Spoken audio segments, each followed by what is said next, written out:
kami tidak pernah luntur ya Tuhan.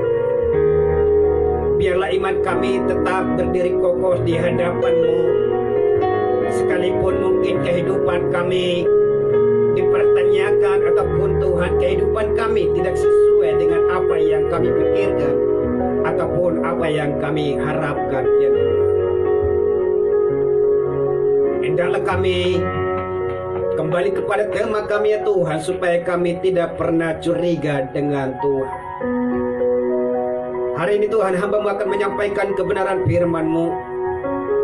Bila Tuhan memberkati hamba-Mu dalam hikmat kebijaksanaan yang berasal daripada surga, sehingga semuanya Tuhan kata-kata surgawi yang keluar pada hari ini, sehingga Tuhan memberkati setiap kami, memberkati setiap jemaat-Mu yang hadir di tempat ini, bahkan mereka yang beribadah secara onsite ya Tuhan. Kami berdoa dalam nama Tuhan Yesus, setiap telinga-telinga yang mendengarkan firman Tuhan, mereka akan diberkati dan dipulihkan. Dalam nama Tuhan Yesus Kristus kami berdoa mengucap syukur. Haleluya, haleluya. Yang percaya katakan amin.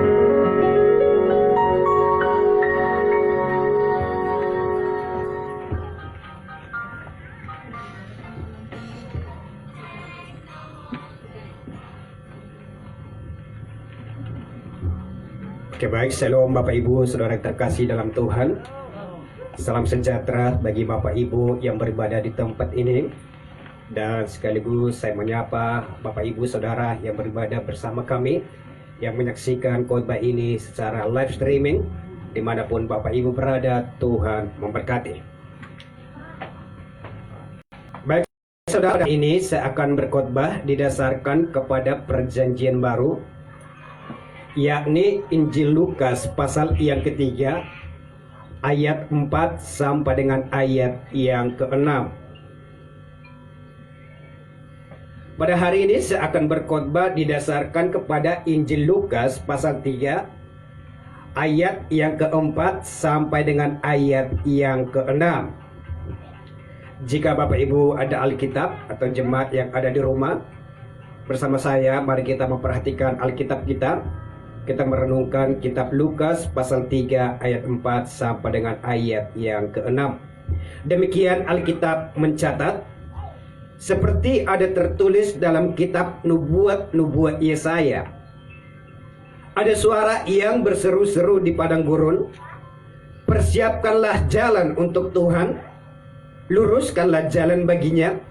Setiap lembah akan ditimbun dan setiap gunung dan bukit akan menjadi rata. Yang berliku-liku akan diluruskan, yang berlekuk-lekuk akan diratakan, dan semua orang akan melihat keselamatan yang dari Tuhan. Amin. Sehingga Bapak Ibu, melalui pembacaan firman ini, saya akan berkhotbah dengan judul Persiapkanlah Jalan bagi Tuhan. Nas ini berlatar belakang, dikatakan ketika seorang raja sedang bepergian dari satu tempat ke tempat yang lain, atau dari satu kota ke kota yang lain, sehingga dikatakan bahwa ada warning, ada peringatan, ada seruan untuk mempersiapkan kepada kedatangan seorang raja. Nah saudara yang saya kasih dalam Tuhan, bahwa Injil Lukas pasal 3 ayat 4 sampai dengan ayat 6 ini merupakan kutipan Yohanes Pembaptis. Beliau mengutip dari kitab Yesaya pasal 40 ayat 3 sampai dengan ayat yang kelima. Memang dari zaman perjanjian lama, Nabi Yesaya sudah menubuatkan bahwa seorang raja akan datang ke dalam dunia.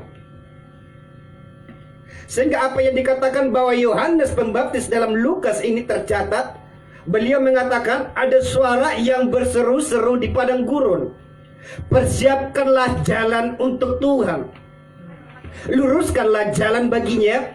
Setiap lembah akan ditimbun dan setiap gunung dan bukit akan menjadi rata. Yang berliku-liku akan diluruskan, yang berlekuk-lekuk akan diratakan.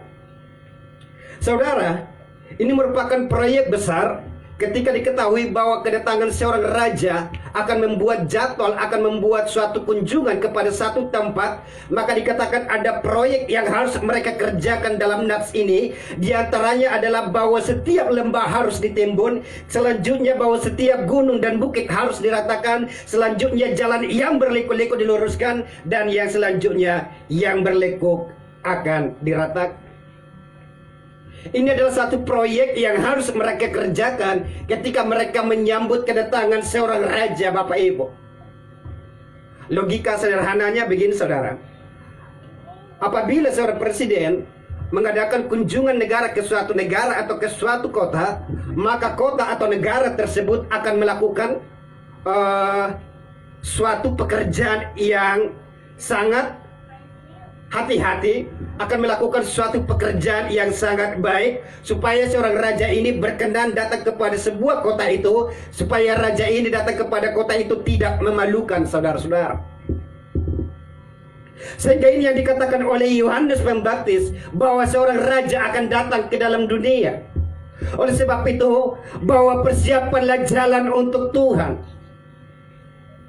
Setiap lembah harus itu berbicara bahwa hati kita yang kosong itu harus diisi dengan kebenaran firman Tuhan, saudara-saudara. Dan setiap gunung dan bukit harus diratakan. Itu berbicara mungkin kesombongan kita, mungkin kita merasa selama itu mungkin kita bisa merasa mampu sendiri, atau itu bisa berbicara tentang kedagingan kita, maka dikatakan itu harus disingkirkan supaya kita dapat melihat keselamatan itu.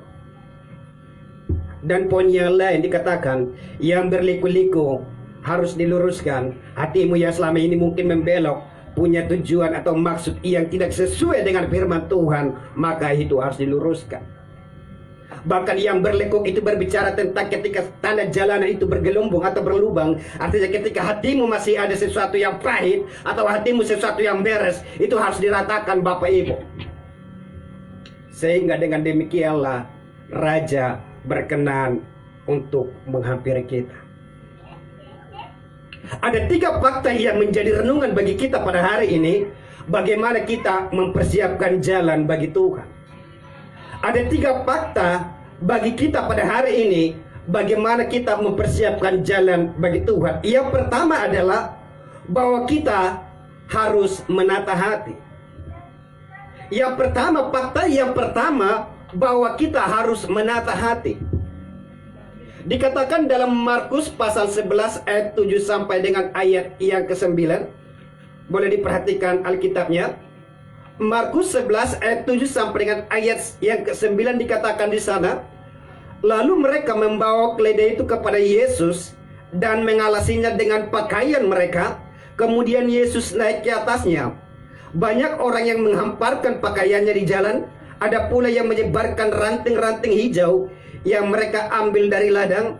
Orang-orang yang berjalan di depan dan mereka yang mengikuti dari belakang berseru, Hosana, diberkatilah dia yang datang dalam nama Tuhan.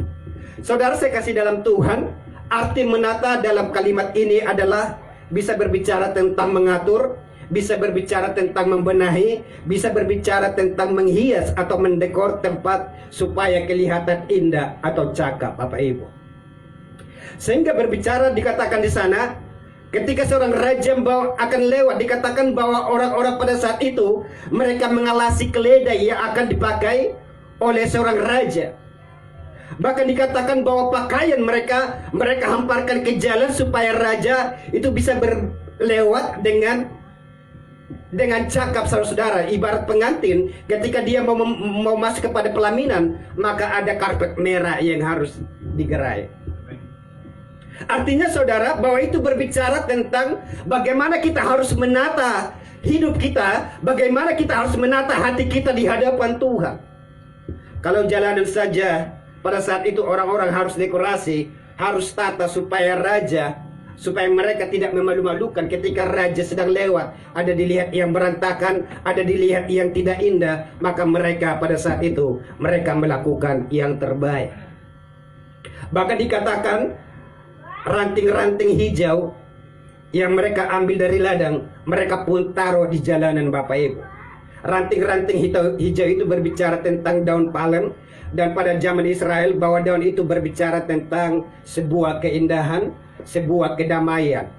Maka maksud mereka adalah bahwa ketika raja itu datang, maka terjadi keindahan dan kedamaian pada kota itu.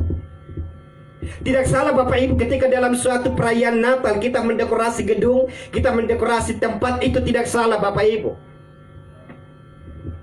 Tetapi yang terpenting saya katakan adalah kita harus menata hati kita di hadapan Tuhan. Kita harus menata sifat kita, karakter kita di hadapan Tuhan. Maka dengan itulah Tuhan berkenan atas kehidupan kita. Saudara, tanggal 20 Februari 2014 yang lalu, baru saya tahu istri saya yang pada saat itu didandani oleh tim rias. Saya pikir untuk apa didandani? Ternyata ketika sudah selesai didandani begitu cakap seperti permata lasurit, bahkan melebihi permata lasurit, baru saya menyadari ternyata akan ada seorang pengantin yang akan menggandeng dia ke sebuah pelaminan. Tahu saudara, pangeran itu adalah saya. Luar biasa. Maksud saya adalah bahkan ketika seorang raja yang akan datang ke dalam dunia, kita harus mempersiapkan jalan yang terbaik. Kita harus menata sesuatu yang terbaik, itu baik tempat, baik keadaan, baik suasana hati kita, itu harus didekorasi sebaik mungkin Bapak Ibu. Kita harus menata hati kita, bagaimana supaya kita berkenan di hadapan Tuhan, bagaimana supaya hati kita berkenan untuk dijumpai oleh Tuhan. Kita perlu menata hati yang pertama. Saya lupa, mungkin beberapa yang lama, apakah saya pernah janji kepada orang tua saya untuk pulang, maksudnya untuk bulan 12 ini. Ternyata mereka di sana diam-diam sekitar 1 bulan yang lalu mereka sudah melakukan persiapan. Mereka bangun rumah, mereka perbesar rumah. Ternyata mereka telepon. Saya tanya kenapa bangun rumah, ternyata alasannya supaya kami bisa datang ke rumah dan rumah bisa semakin luas. Saya pikir sebenarnya sih saya tidak ada rencana untuk pulang di apalagi sekarang UMKM, Covid di mana-mana. Jadi nggak ada perasaan, nggak ada tujuan untuk pulang. Tetapi saya lihat mereka bahwa di sana mereka, ketika mereka mengetahui bahwa akan ada seorang yang pulang, akan seorang yang datang sebagai tamu, mereka mempersiapkan yang terbaik. Maka sesungguhnya demikian pun hati kita Bapak Ibu.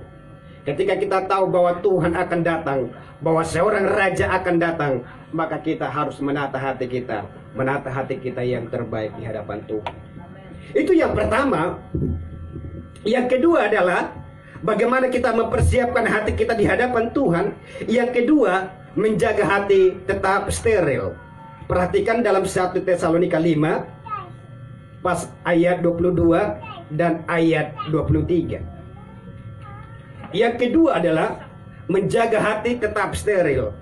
Tertulis dalam 1 Tesalonika pasal 5 ayat 22 dan 23. Dikatakan demikian, jauhkanlah dirimu dari segala jenis kejahatan.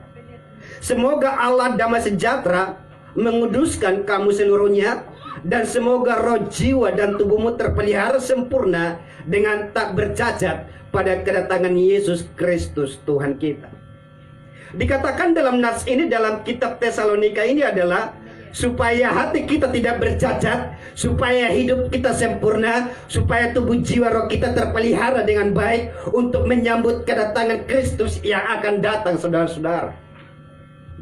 Steril saya artikan di sana berbicara tentang bersih, aman, terkendali, tidak bercacat. Arti sekali lagi saya katakan bahwa arti steril adalah bersih, aman, terkendali, dan tidak bercacat. Biarlah hati kita dalam nas ini mengajak kita supaya hati kita, hidup kita steril di hadapan Tuhan. Dikatakan dalam nas ini supaya hidup kita seluruhnya, baik jiwa kita, baik roh kita, baik tubuh kita terpelihara dengan sempurna untuk menyambut kedatangan Kristus yang akan datang.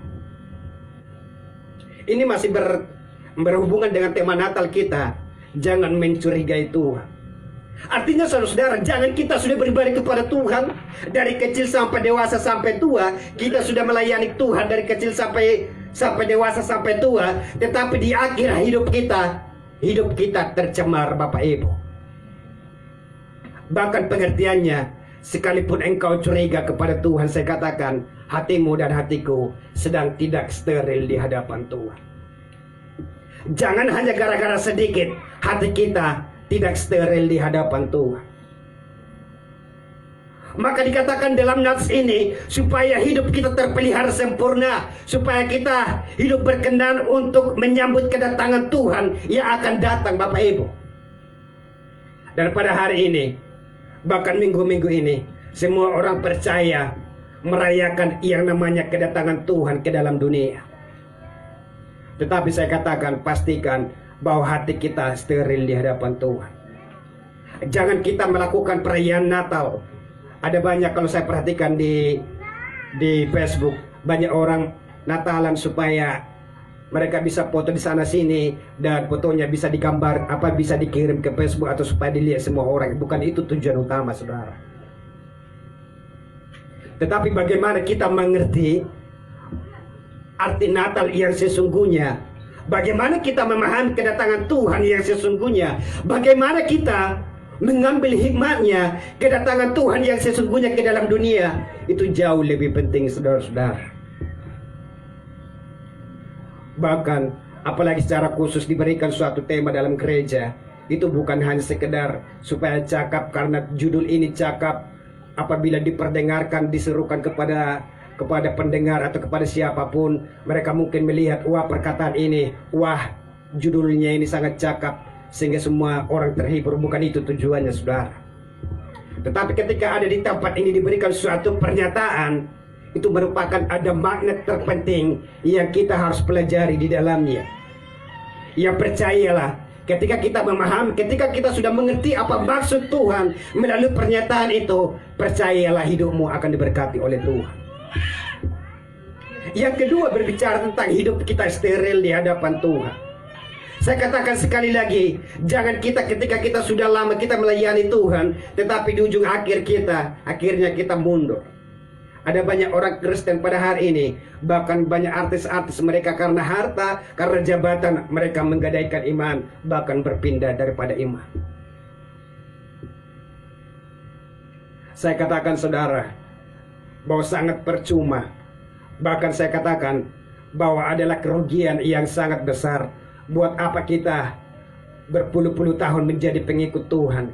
Bahkan kita mungkin sudah melakukan ini dan itu, tetapi ujung-ujungnya kita bertolak dari iman. Saya katakan itu merupakan perbuatan yang sangat memalukan, sekaligus merugikan kita sendiri.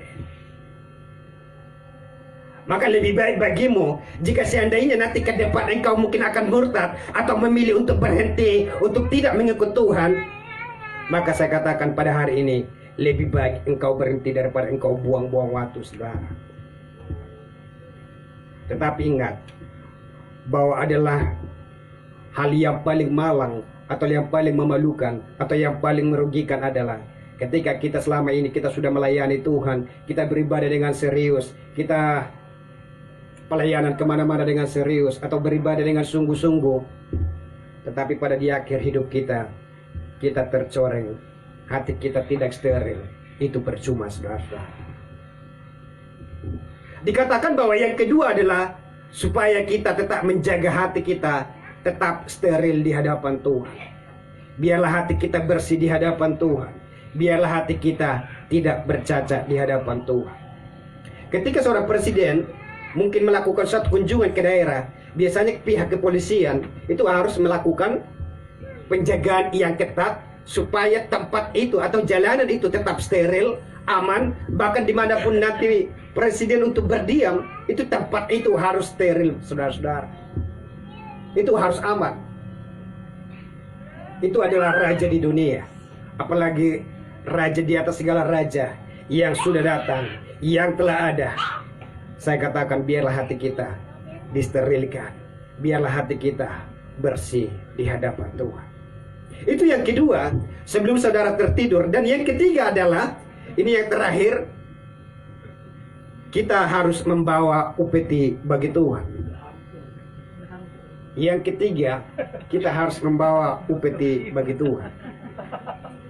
Saudara jangan tahan saya, kok tadi Bapak itu yang belakangan datang kok mau cepat-cepat pulang. Bukan, saudara-saudara.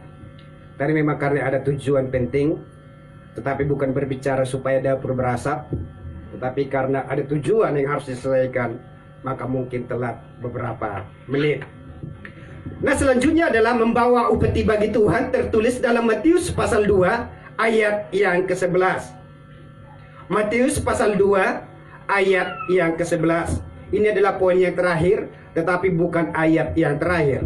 Dikatakan dalam Matius pasal 2 ayat yang ke-11 dikatakan, maka masuklah mereka ke dalam rumah itu dan melihat anak itu bersama Maria ibunya, lalu sujud menyembah dia. Mereka pun membuka tempat harta bendanya dan mempersembahkan persembahan kepadanya, yaitu emas, kemenyan, dan mur. Saudara, bukan saya kong-kali-kong dengan gembala ataupun dengan pengerja di tempat ini supaya harus disinggung-singgung mengenai persembahan ketika beribadah. Itu tidak ada, Bapak Ibu.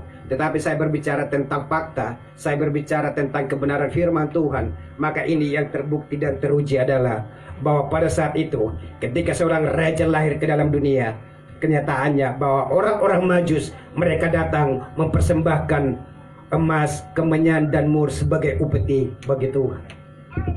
Saya katakan, saudara, adalah sebuah kehormatan bagi perjanjian lama, bagi orang-orang perjanjian lama, ketika mereka mempersembahkan sesuatu upeti kepada raja, dan raja menerima upeti mereka. Bagi mereka itu merupakan sesuatu kehormatan yang sangat besar, atau merupakan perasaan yang sangat membanggakan, Bapak Ibu.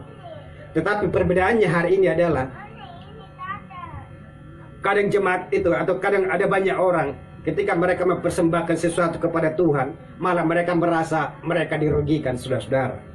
Bertolak belakang dengan nats ini atau perjanjian lama, ketika mereka mempersembahkan sesuatu kepada raja, dan raja menerima persembahan mereka ini, bagi mereka itu merupakan kesenangan yang sangat besar, atau sukacita yang sangat besar.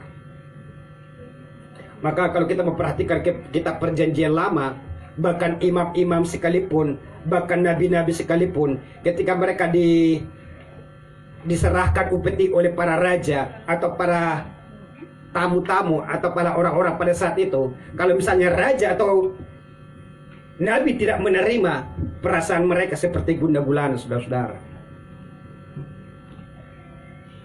Mereka gundah gulana bukan karena mereka berat hati memberi, tetapi karena mereka memberi dengan senang hati, tetapi upeti mereka ditolak oleh raja.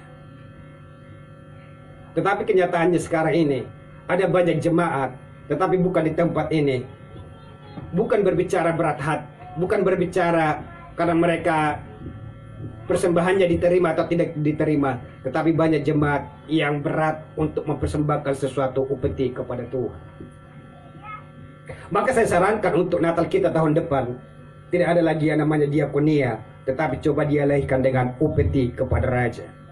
Coba dibandingkan dana diakonia dengan upeti, lebih besaran mana, saudara?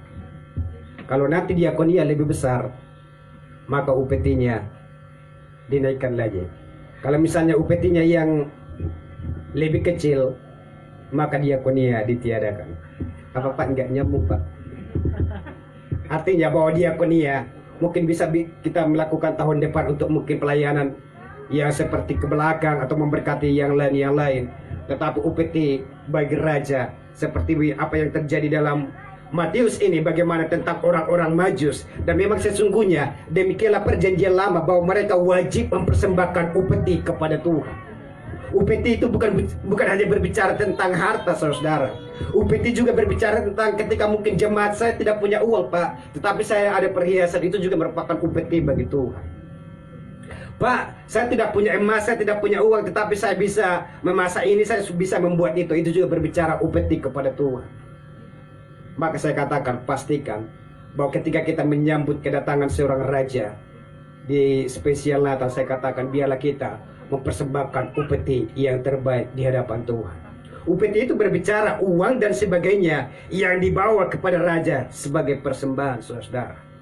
Saya katakan sekali lagi bahwa upeti itu berbicara uang dan sebagainya yang dibawa kepada raja sebagai persembahan. Upeti yang kita bawa kepada Tuhan itu merupakan wujud pengakuan dan penyembahan kita kepada Dia. Saya katakan sekali lagi bahwa upeti, bahwa persembahan yang kita berikan kepada Tuhan itu merupakan wujud pengakuan dan penyembahan kita kepada Tuhan. Maka yang terakhir dalam Mazmur pasal 72 ayat 10 dan 11 dikatakan, kiranya raja-raja dari Tarsis dan pula-pula membawa persembahan-persembahan, kiranya raja-raja dari Seba dan Seba. Dikatakan bahwa biarlah menyampaikan upeti kepada raja. Sekali lagi saya katakan bahwa Mazmur 72 ayat 10 dan 11 dikatakan, kiranya raja-raja dari Tarsis dan pulau-pulau membawa persembahan-persembahan, kiranya raja-raja dari Seba dan Seba menyampaikan upeti. Ini adalah sudah raja-raja, tetapi dikatakan raja-raja pun harus membawa upeti kepada Tuhan. Raja-raja pun harus mempersembahkan sesuatu korban kepada Tuhan. Raja-raja pun wajib hukumnya untuk mempersembahkan sesuatu kepada Tuhan. Tiga fakta ini yang kita pelajari bagaimana kita mempersiapkan jalan bagi Tuhan. Di antaranya yang pertama tadi adalah kita telah menata hati kita. Yang kedua, hati kita tetap steril. Dan yang ketiga, kita membawa upeti kepada Tuhan.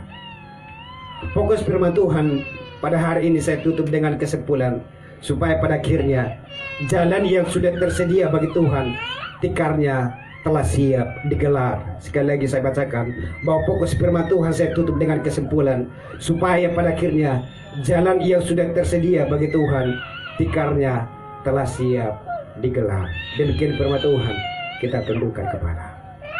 Seundang pemain musik dan singers boleh maju ke depan.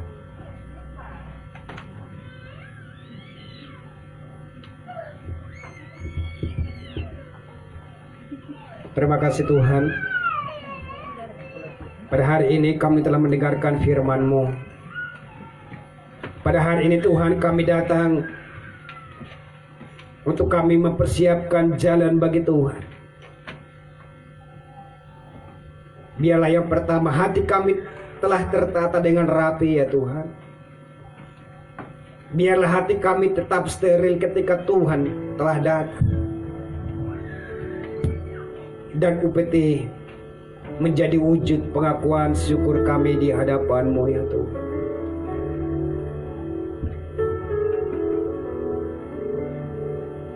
Biarlah tiga cara ini ya Tuhan menjadi proyek bagi kami untuk kami kerjakan ketika kami mempersiapkan jalan bagi Tuhan.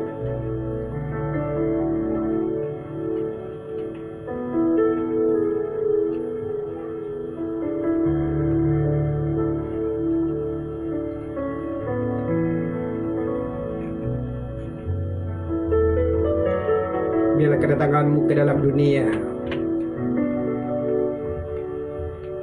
biarlah bukan sekedar perayaan tanpa penghayatan yang ada. Biarlah perayaan-perayaan kami Tuhan bukan hanya sekedar rutinitas, tetapi kami melakukan karena wujud bukti kasih kami di hadapan.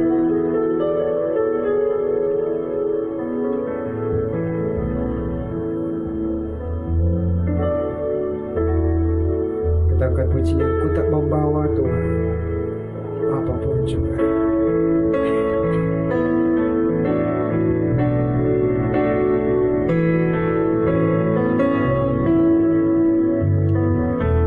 Apapun juga, saat ku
pujian ini. Bukan